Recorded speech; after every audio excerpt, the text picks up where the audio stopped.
Já criamos a aparência do nosso site. Agora a gente vai consumir uma API. Quer aprender? Quer ver como que é isso na prática? Então, acompanha a gente no vídeo. Olá, meus queridos alunos, tudo bem com vocês, né? Meu nome é Gustavo do Vale, estamos aqui no Vale Cursos e estamos na terceira aula da nossa terceira aplicação web do nosso curso de front-end. Agora, nessa aula, nós vamos consumir uma API. Então, existe uma URL que quando a gente faz uma requisição para ela, ela devolve para a gente código em formato JSON. Então vamos dar uma olhada o que é isso, como que é essa arquitetura. Então basicamente é só eu abrir uma nova aba e eu vou colocar esse código aqui, ó.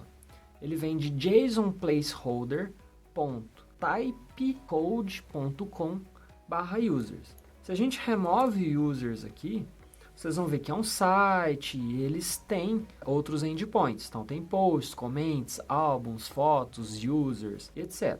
Nós estamos interessados no users. E aí a gente vai entender o que a gente está recebendo. Então basicamente, a gente está recebendo um array que tem objetos. Primeiro objeto aqui, ó. Vamos ver se ele vai deixar mais bonitinho. Ó. Tá vendo aqui, ó? Esse é o nosso primeiro objeto.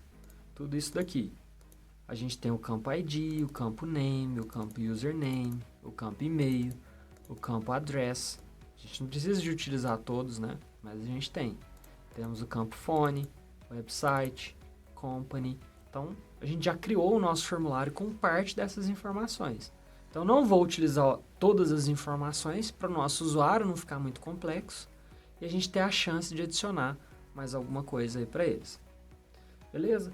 Então esse é o arquivo que a gente vai manipular. Para a gente manipular, vamos pensar naquele formulário que a gente criou e quais foram os campos que a gente criou.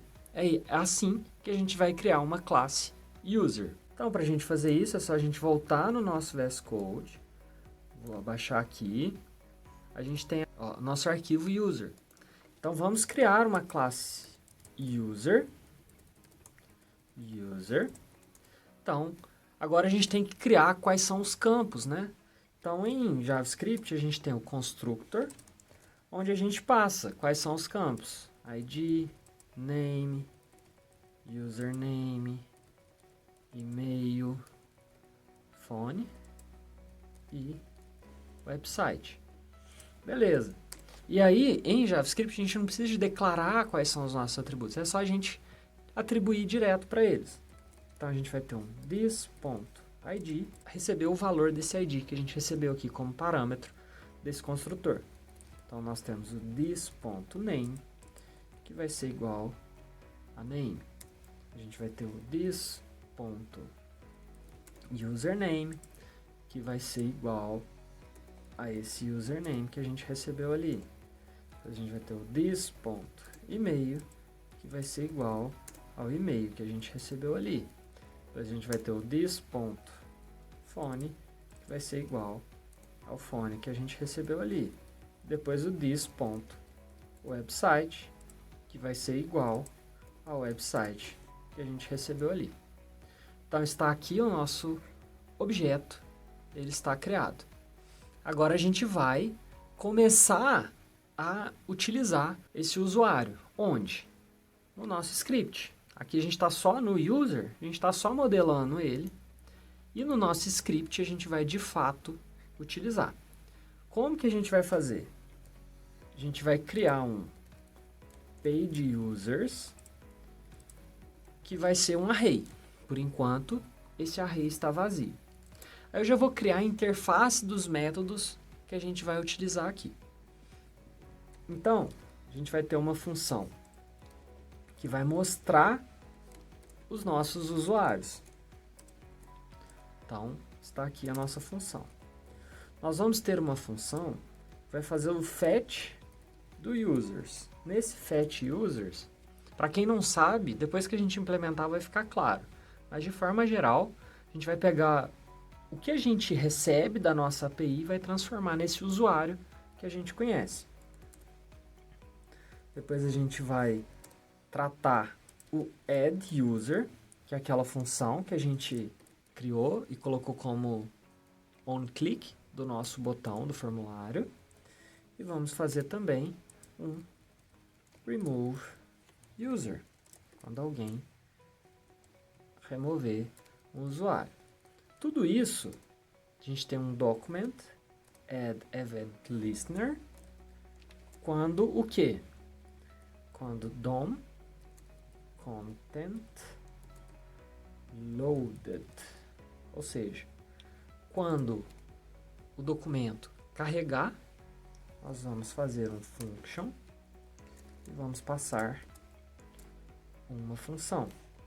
A princípio, eu vou deixar aqui um comentário, cria lista de usuários a partir da chamada da API. E aí eu vou fazer um fetch user, já vou chamar direto aqui o nosso fetch user. Beleza, então agora criar esses usuários de fato, né? Então vamos implementar o nosso primeiro método aqui, que é o fetch users. Então o que a gente vai fazer? A gente vai ter uma user list. De onde vem essa user list? Document.get element by ID. E como foi que a gente chamou lá no nosso index? Cadê? Aqui, ó. User list. Então vamos deixar aqui nosso user list. Já temos uma user list.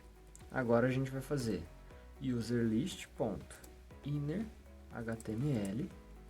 A princípio ele vai estar em branco. E aí a gente faz um loop nele. Nesse loop, vamos fazer com o page users, nosso array, que foi declarado ali em cima. E a gente faz um for each. Vamos chamar esse objeto de user. A gente vai fazer alguma coisa. O que nós vamos fazer? Nós vamos pegar um item, vou chamar de list item. Vamos fazer um document.create element. Que elemento que fica dentro de uma lista? Um LI, um item da lista, né? E aí a gente vai pegar esse item e vamos setar o atributo. Que atributo? A class card. Depois a gente trata isso daí. Beleza. Agora, no nosso formulário, a gente tem alguns campos. Então, a gente tem que criar todos esses campos dentro desse item. Então, nós vamos fazer o list item.innerHTML igual. E aqui a gente vai utilizar o string literals. Então, para isso, a gente usa aquele acento de crase, né? Então, nós vamos fazer div. Dentro dessa div, já vamos deixar uma classe. Vamos colocar space. A gente pode fechar de uma vez. A gente vai ter um strong, space, a gente fecha. Depois a gente tem o strong. Vamos colocar nome. E vamos fechar esse strong. E aí, aqui vem a mágica do string literals. Que a gente vai passar o user.name.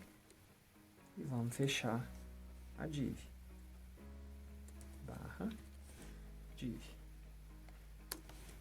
Beleza. Depois disso, né, a gente vai ter outra div. Então, eu vou copiar essa linha até aqui no final. Pode até deixar aqui de baixo, para ficar mais claro o que a gente está fazendo. A gente vai precisar, eu acho que são 6. Qualquer coisa a gente arruma. O segundo é o usuário. Class a gente pode deixar o space, strong, dois pontos, strong, e aqui é user.username. O próximo, space, aí não é usuário, é e-mail. Então, User, ponto, e-mail. O próximo, space, não é nome, telefone. Próximo, então, telefone. Como que chama lá no nosso, naquele JSON que a gente viu? Phone. Caso ele não exista, a gente pode definir assim, ó. NA. Então, caso ele não exista, a gente passa o NA. Então, próximo, ao invés de nome, é site. Como que ele chama? Website. E a gente faz a mesma coisa. Define um NA para ele aqui, caso ele não exista. Ah, só uma coisa. Isso aqui tem que estar dentro do literal, né? Senão vai quebrar. O último, ele vai ser diferente. Que é o nosso button. Então, vamos criar um button com 2 T's. E já vamos fechar para não esquecer. O que vai ter nesse button? Dentro, né, on click, a gente vai remover esse usuário. Então, remove user, que é o método que a gente fez. Então, basicamente, vai ter o cardzinho e vai ter um botão remove. Quando clicar ali, a gente chama o método remove user. E aí a gente passa uma referência para saber qual que é o usuário que vai ser removido. E aí, de novo, string literals, pra gente saber. Vou colocar aspas duplas aqui. E vamos dar uma classe para a gente poder definir um estilo. Remove btn. Bom, dentro desse botão, a gente pode ter um ícone, né? Que vai ficar junto ali. Vai ser uma lixeirinha, né? Então, vai usar o class bi trash. Opa. Isso aqui fica dentro da tag ícone. Tá ali o botão. Para não deixar o código muito extenso, a gente fecha. E aí, depois dessa adição gigante, né? A gente vai pegar o nosso user list, append child. Vamos fazer um append esse list item. Então, gente, obrigado você que está acompanhando. Espero que esteja gostando. Se ainda não é inscrito, se inscreve no canal, curte o nosso vídeo aí para dar uma motivada na gente. É isso aí. Valeu!